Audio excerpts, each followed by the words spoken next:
Hey everyone, this is Roman Prokopchuk, and this is the Digital Savage Experience podcast.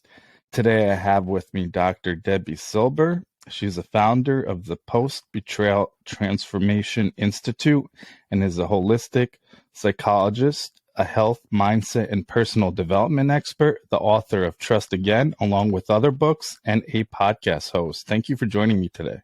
Thank you. Looking forward to our conversation. Happy to have you on. So tell me a little bit about yourself. How did you get to where you are today? Sure. Well, I mean, it's actually my 30th year in business, and you don't focus on something like betrayal unless you have to, so it was health and then mindset and then personal development. And then I had a really painful betrayal from my family. Thought I did everything I needed to do to heal from that. And then it happened again a few years later. This time it was my husband. That was the deal breaker. So got him out of the house and looked at the two experiences thinking, well, what's similar to these two? Of course, me, but what else? And I realized, I never really took my needs seriously, and boundaries were always getting crossed. And I'm one of those people that really believe if nothing changes, nothing changes. So here I was, 4 kids, 6 dogs, a thriving business. And I was like, you know what? I'm going back for a PhD. Like a book wasn't getting me out of this mess. I needed a whole PhD in it. And it was in transpersonal psychology, the psychology of transformation and human potential. And while I was there, I did a study. I studied betrayal, what holds us back, what helps us heal, and what happens to us physically, mentally, and emotionally when the people closest to us lie, cheat, and deceive. That study led to 3 groundbreaking discoveries, which changed my health, my family, my business, my life. Now, what's kind of the process? I mean, I think everybody's experienced betrayal in their lives, and I think I wouldn't say the problem, but the situation is a lot of people truly don't heal. So they'll carry it, and then the next time they're betrayed or something of that nature happens, it adds even more and more kind of, weight on their shoulders. So how does someone kind of come to the realization or move on without, I guess, having as little amount of scars as possible, moving forward? Well, repeat betrayal is a clear sign that it hasn't been healed.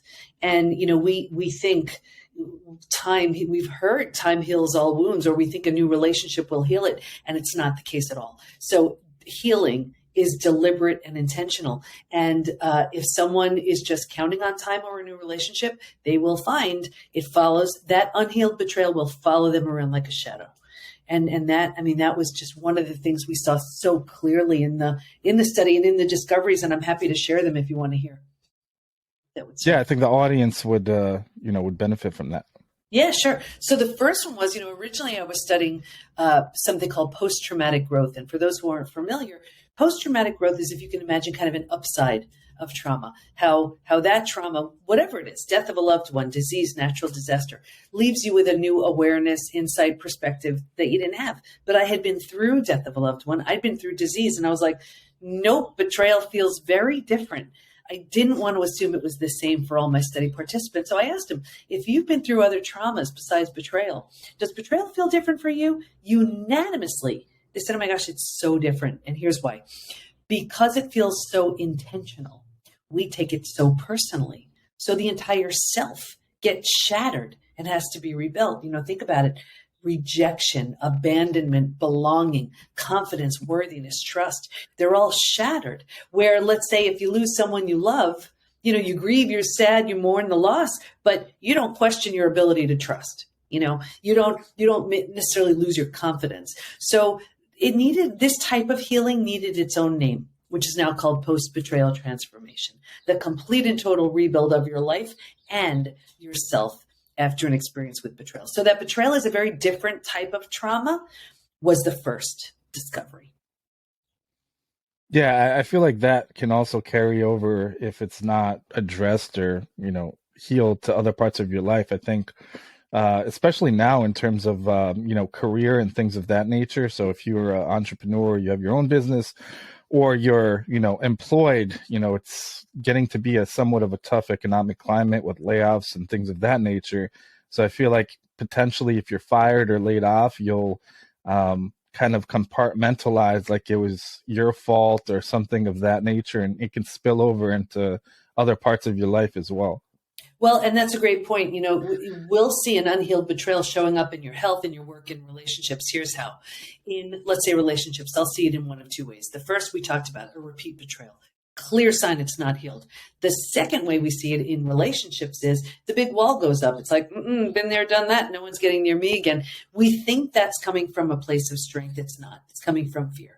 It's like, my heart was so shattered. That hurt way too much. I'm not risking that level of vulnerability to possibly experience that ever again. So the big wall goes up. The downside of that is, you keep the bad ones out, but you're keeping out the good ones too.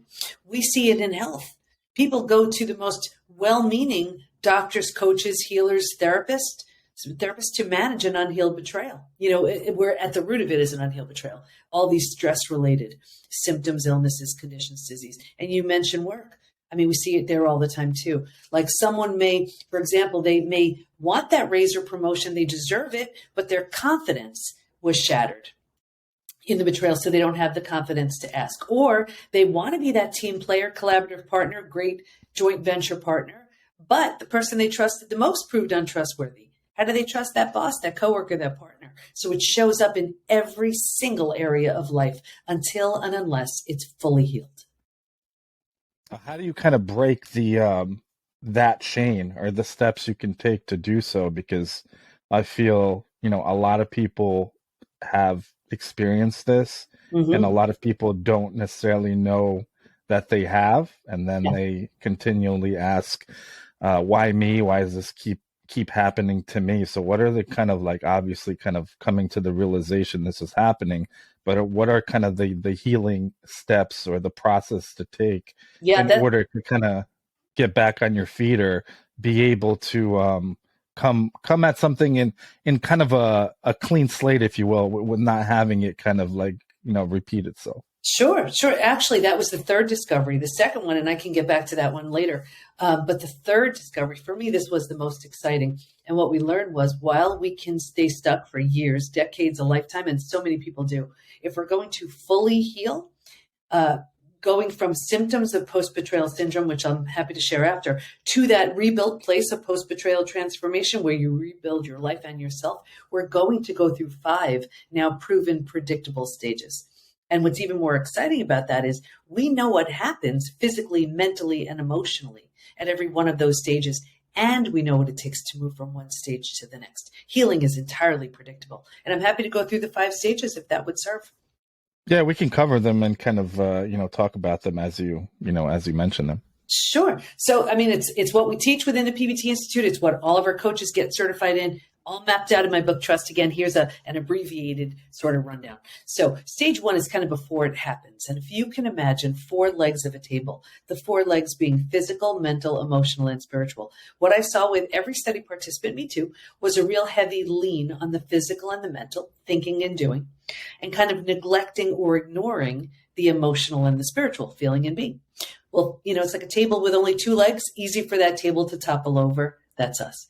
Stage 2, shock, trauma, D-Day, Discovery Day. This is the scariest of all of the stages. And this is the breakdown of the body, the mind, and the worldview.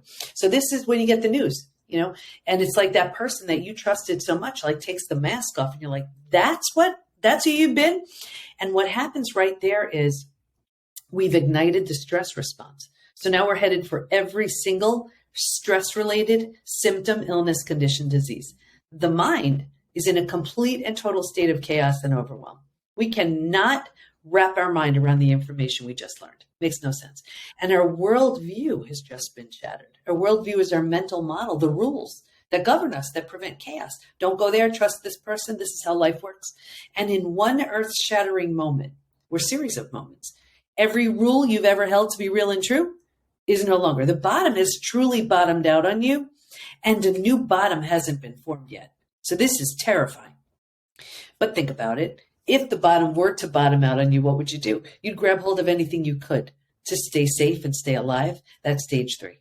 Survival instincts emerge. It's the most practical out of all of the stages. If you can't help me, get out of my way. How do I survive this experience? Who can I trust? Where do I go? Like, how do I feed my kids? Here's the trap, though.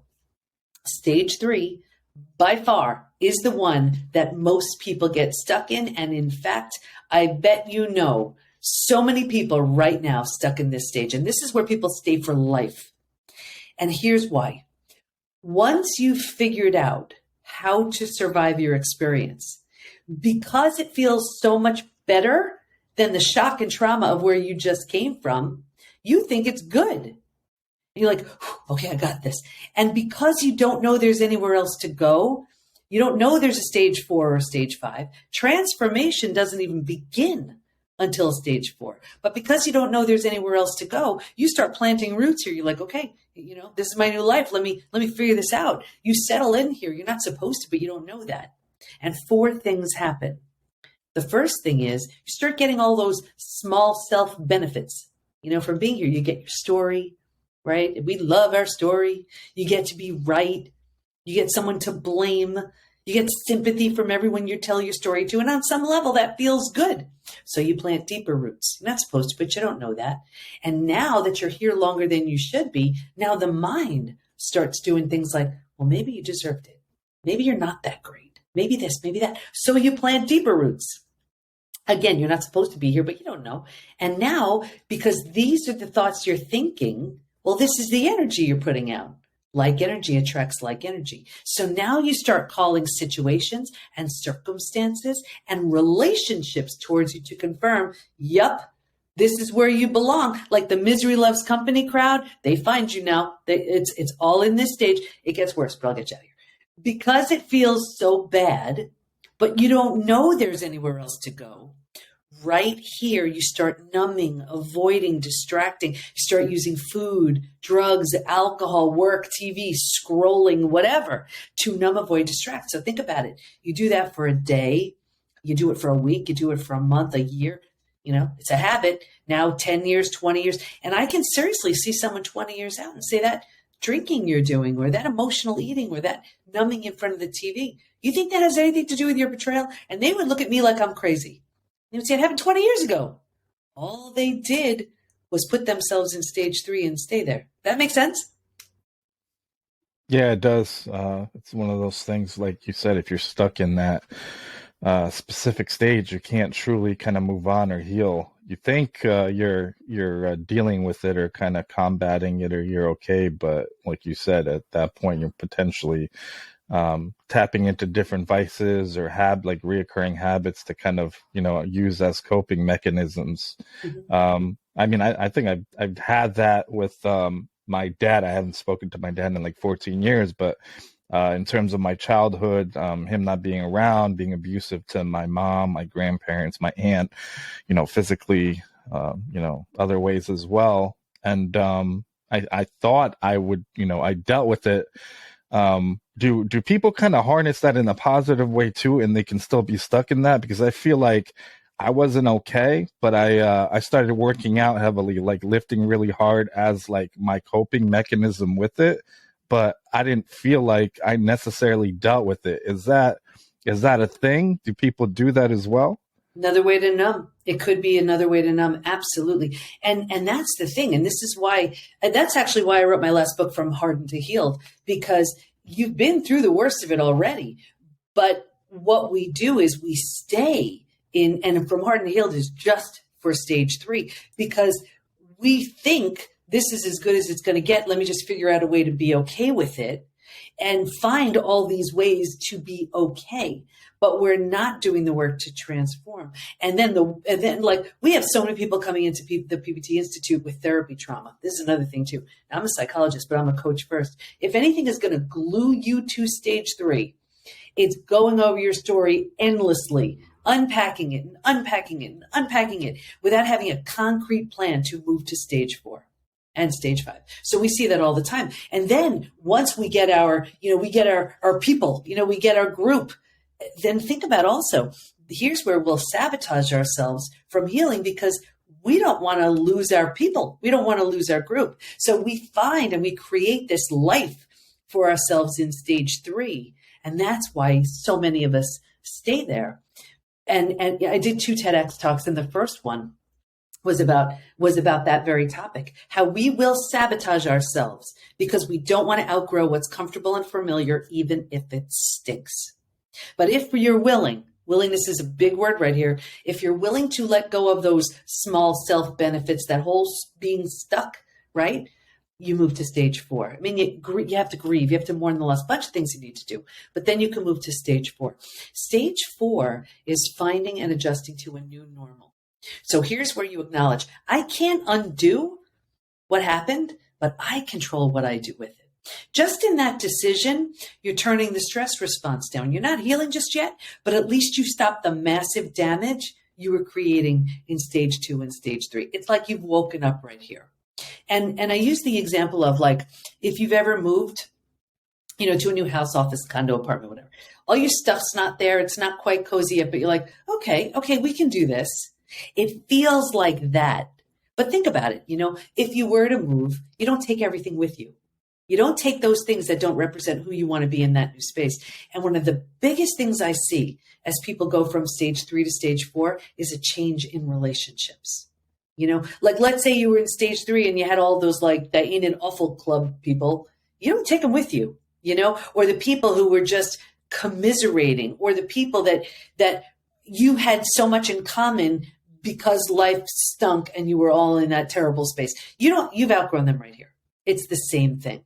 Very common, but people don't get that. So what they very often do is sabotage themselves because they're afraid of leaving that group. But this is where transformation happens. Now, if those people rise, they can come with you. But here's where you're very deliberate about, wait a second, that one-sided friendship, not coming with me. That person who is just, using me, abusing, whatever, no way. You don't take them with you. Anyway, when you're in stage 4, you're making it kind of cozy mentally home. You move to the 5th most beautiful stage. And this is healing, rebirth, and a new worldview. Your body starts to heal.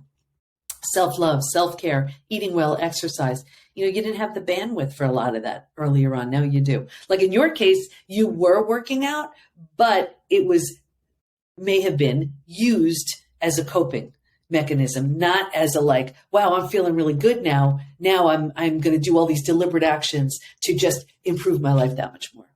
Your mind starts to heal. You're making new rules. You're making new boundaries, based on the road you just traveled. And you have a whole new worldview based on everything you see so clearly now. And the 4 legs of the table, in the beginning, it was all about the physical and the mental. By this point, we're solidly grounded because we're focused on the emotional and the spiritual too. Those are the 5 stages.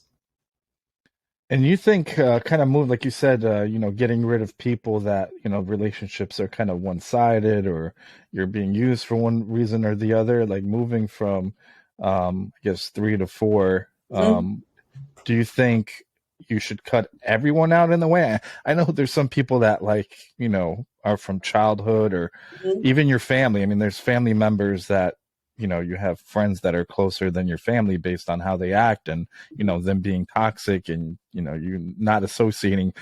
But is there a level of, you can still kind of keep them in your life in a way, but not have them impact you, if that makes sense? Absolutely. Yeah. You love them for who they are and where they are.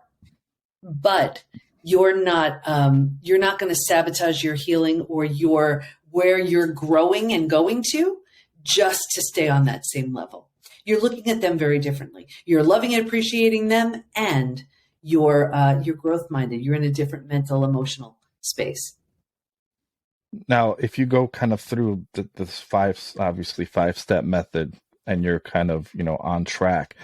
If something else happens, let's say traumatic, or, like you said, a betrayal, does that throw you back to step 1? Like, you have to kind of come to the realization and understand, like, and set you up for 2 where you're kind of self-aware of it? Or can you plug yourself back into a different stage in a way? Does that make sense? Yeah. Well, one thing is it would be a different experience because your BS meter is so sharpened and strong. You've strengthened your intuition. You trust your gut. So you're very unlikely to have the same type of experiences happen.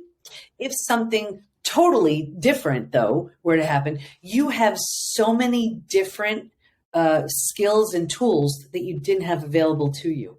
So, like, for example, if you stayed in stage 3 for 20, 30 years because you had no idea there was a stage 4 and stage 5, right? You would, and let's say it just out of the blue, crazy, you didn't see it coming, whatever, an experience happened, you would not stay in stage 3 very long because it's like quicksand.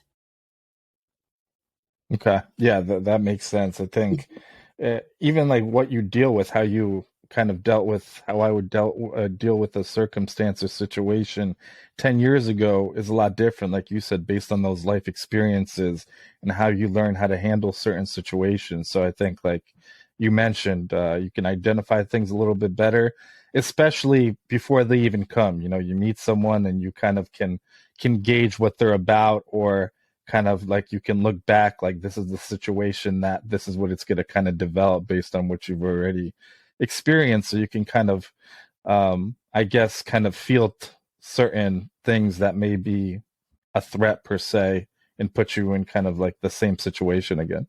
Well, it's also so often we look for relationships that it's like, let's just say you grew up with some kind of trauma and then your relationships after that kind of resembled some level of that in some kind of way. It's not because they're good. It's because, like, oh, I know how this goes. I know how to do this. I know my role in this. And the whole idea is, after an experience with betrayal that has absolutely shattered everything you go into it like, if it's remotely familiar, now it's not a fit. Where it used to be like, okay, that's what I know, so let me just do that.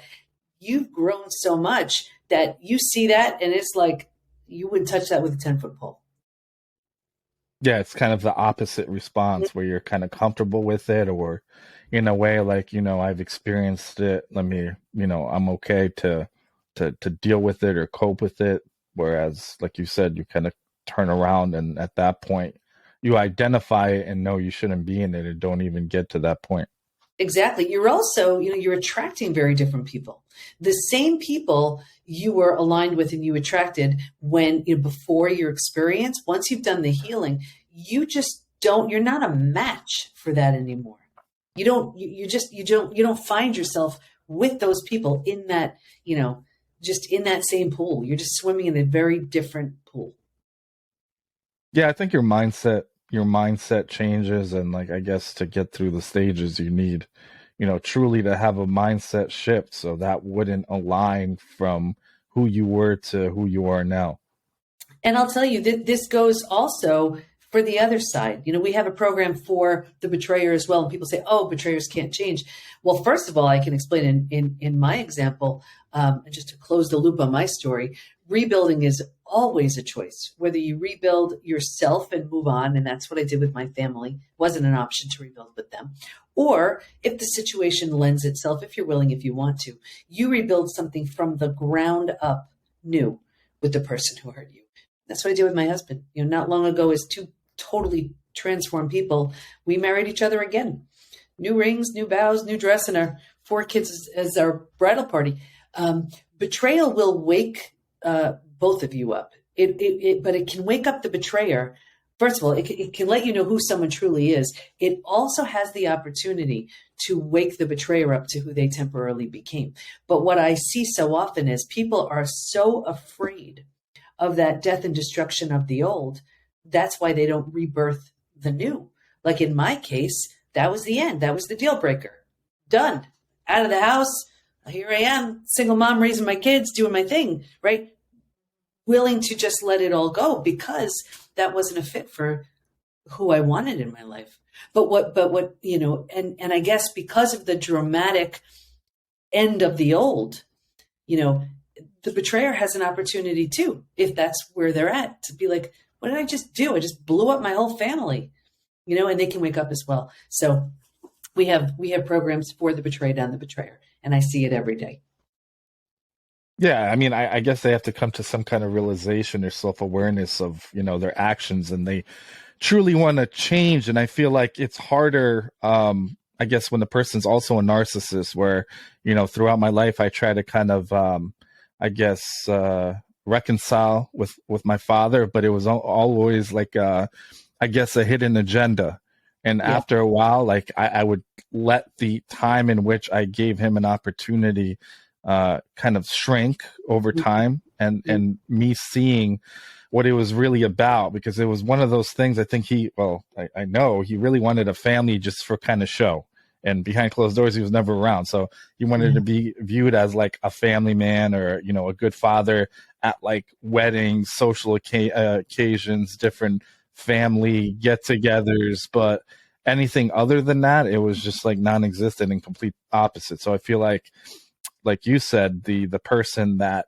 was the betrayer, they have to come to some kind of thought process, like, I did this, this was the action, regardless of like what my intention was, and own that, and choose to change or take another path. Whereas my example, it was kind of like a cycle, and at that point I left it in that person's, or my dad's plate, and he hasn't really taken any action on that, or come to a realization where it's like, let's start from scratch, or like, let's just have a conversation in person.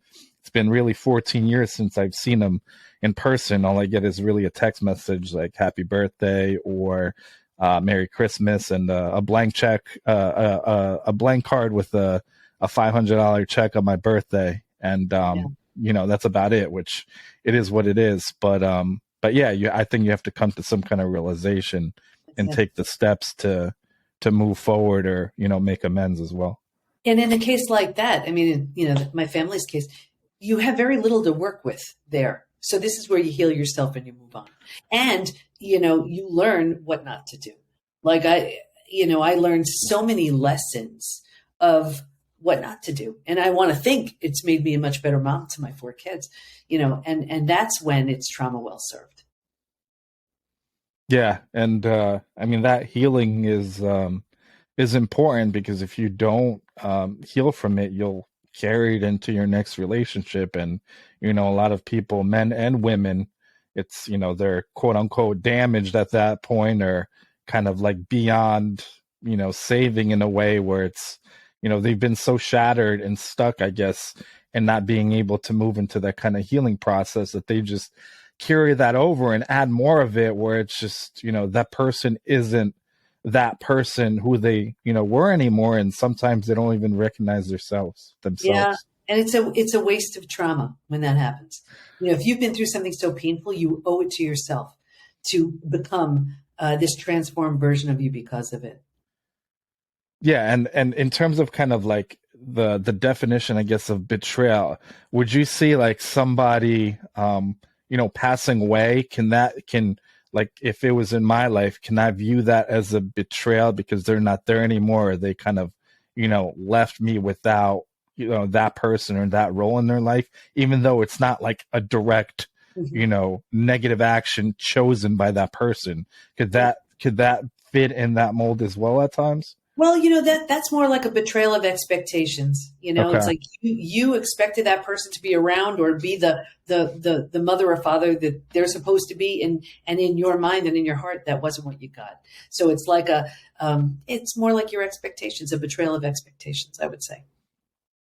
Yeah, that makes sense. So what's one piece of advice you can leave with the audience, if they're maybe dealing with it, or something that you've seen, one kind of tidbit that may help somebody in that kind of situation? Yeah, first of all, I didn't do anything anybody else couldn't do, and there wasn't a roadmap for it. Now there is. So there's really staying stuck is a choice. But what I would say is, uh, you take it so personally and you think it's all about you. If you have to say this to yourself a million times, it's worth it. Even though it happened or it's happening to you, it's not about you. Like in your example with with your dad, it's not about you. You could easily interpret it as I'm not this enough or that enough or whatever. It has nothing to do with you. So, but it's one of those things until we really get that, we absorb all that pain because we think, well, if I were this or that, that never would have happened. Not at all. It's not about you. Yeah, I agree. I think a lot of people, when that happens to them, they don't I guess address or see like they're I guess not the ones to blame in that situation, but they look for excuses. Maybe this person would have not done X if I wasn't, A, B, C, D, E, F, G, and kind of take the blame and put that kind of, guilt and pain on their shoulders. Whereas, it's really happened to you and, you didn't deserve it and you didn't cause it. And seeing that it has nothing to do with you and looking at it objectively then can just make you so much better, because then you're like, okay, that I would never cause that pain, on another human being. And I'm going to be the best friend, parent, sibling, whatever, because of it. That's the opportunity. Yeah, I think I did like that. That's the road I kind of chose, where it's, I saw how my father, or the non-existent, version of, a father he was, I kind of vowed when I was growing up, like childhood, early adolescence, that I wouldn't be like that, regardless of, what interactions I had as an adult man with, children in my life. And, my wife and I, in the last 4 years, have fostered 29 kids. And Oh, I've tried wow. to kind of, it's definitely a journey and a lot of, stories behind that. But I've tried to be, that kind of present person and somebody loving and somebody, fostering environment of healing, because a lot of the kids are coming from, turbulent situations, things they've seen, things that have happened to them. And, it's been, I guess, beneficial and fruitful that I was able to harness that in a way, put it behind me and see who I wanted to be because of that, negative interaction, or having that kind of negative, I guess, depiction of who my father is. I had other male role models, my grandfather and stuff like that, who to be, but like vowing to myself that I would be better than that when the time came. And look at it. What a beautiful gift. What a beautiful gift for all those children that have had the opportunity to get that kind of love because of what you didn't get. I mean, that's the opportunity right there. It is such a waste of trauma to go through something painful and keep it going or suffer because of it. But like in my example, now we're helping thousands of people heal. In your example, you're such a great role model for these kids that are blessed to come your way. I mean, that's the opportunity. I feel like we're all obligated to go through something. And if you learn something, do something good with it. Do something good with it. Good for you. Yeah, I say a lot of the time that everything in life is a lesson or a blessing. And, all those negative things, negative interactions, betrayals that have happened to you, taking it, using it as a lesson to then positively potentially impact others as well. Yeah, exactly. So I really appreciate you stopping by today. Can you let the audience know how they can find you or anything else you have going on? Yeah, sure. I mean, everything. You can find everything at the PBT Institute. The PBT is in post betrayal transformation. The PBTinstitute.com. Awesome. Thank you again for stopping by. Thank you.